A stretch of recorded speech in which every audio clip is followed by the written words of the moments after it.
Enemy Pie by Derek Munson, illustrated by Tara Callahan King. It should have been a perfect summer. My dad helped me build a treehouse in our backyard. My sister was at camp for 3 whole weeks. And I was on the best baseball team in town. It should have been a perfect summer, but it wasn't. It was all good until Jeremy Ross moved into the neighborhood, right next door to my best friend Stanley. I did not like Jeremy Ross. He laughed at me when he struck me out in a baseball game. He had a party on his trampoline, and I wasn't even invited, but my best friend Stanley was. Jeremy Ross was the one and only person on my enemy list. I never even had an enemy list until he moved into the neighborhood.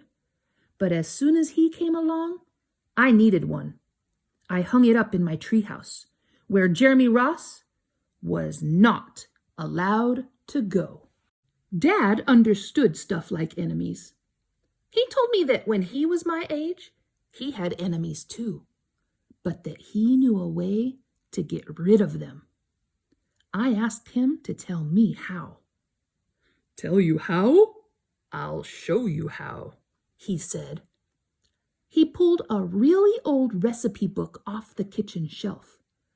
Inside, there was a worn-out scrap of paper with faded writing. Dad held it up and squinted at it. "Enemy pie," he said, satisfied.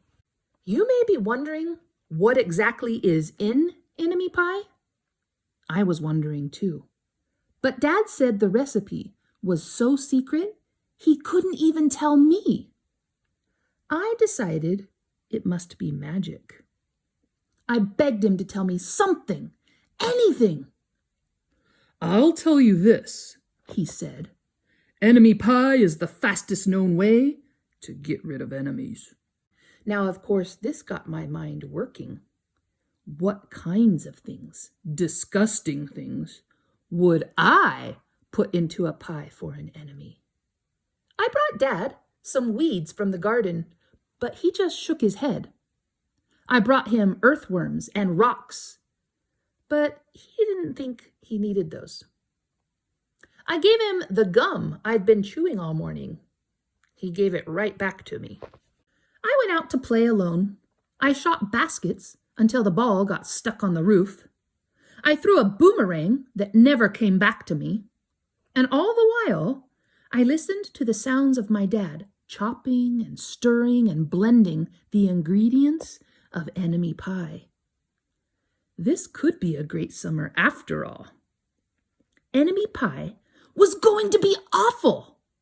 I tried to imagine how horrible it must smell, or worse yet, what it would look like.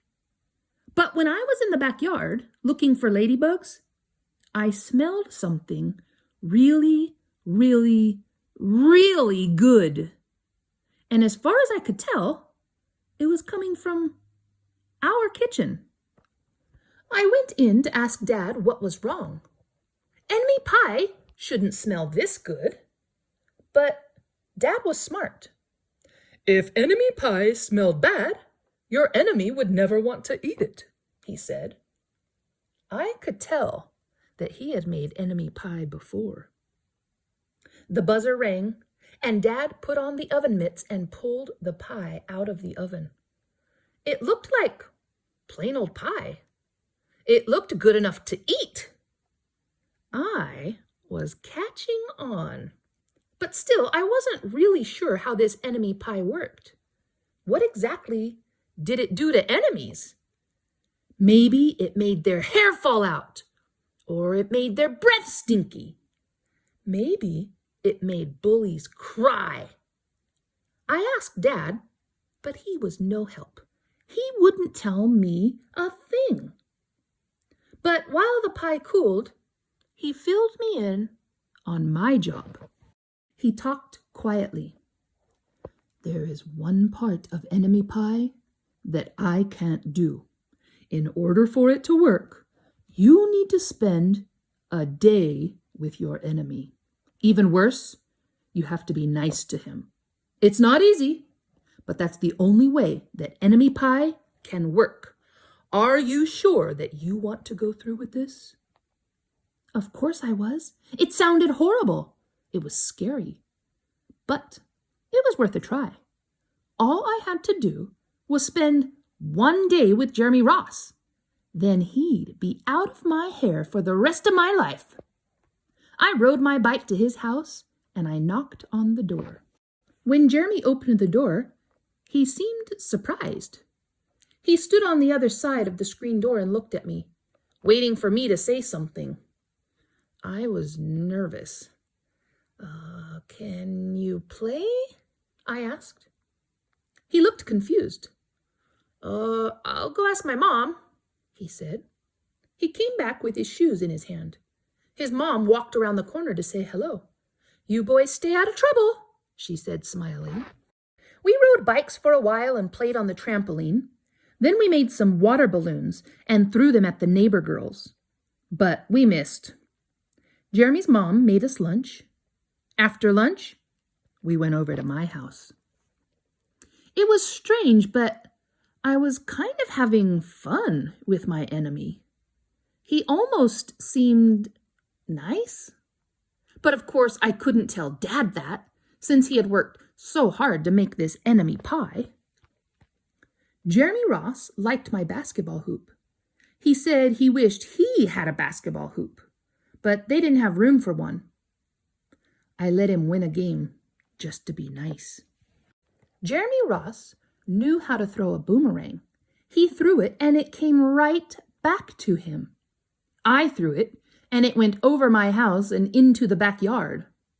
When we climbed over the fence to find it, the first thing Jeremy noticed was my treehouse. My treehouse was my treehouse. I was the boss. If my sister wanted in, I didn't have to let her. If my dad wanted in, I didn't have to let him. And if Jeremy wanted in... Can we go in it? He asked. I knew he was going to ask me that.